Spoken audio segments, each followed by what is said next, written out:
हुसैन।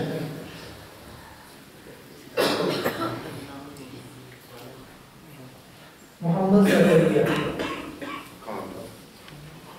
मोहम्मद तौफीक,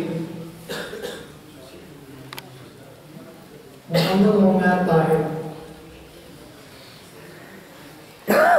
मोहम्मद अरशद,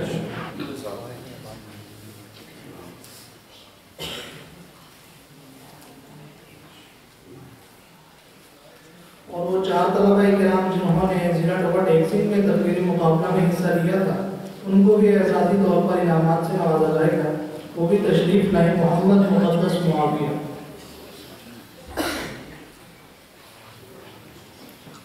मोहम्मद लुक़मान,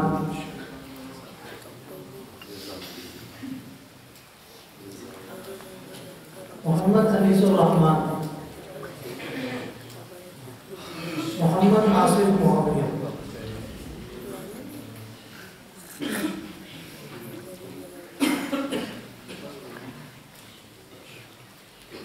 आज के इस तकरीरी मुकाबला में नुमाया पोजीशन हासिल करने वाले तलबा-ए-किराम को इनाम दिया जाता है। तशरीफ लाते हैं 100 इनाम हासिल करने वाले तालिब-ए-इल्म मोहम्मद हंज़ला, माशाअल्लाह। 2 इनाम हासिल करने वाले तालिब-ए-इल्म मोहम्मद नुमैर मदनी, अव्वल इनाम हासिल करने वाले तालिब-ए-इल्म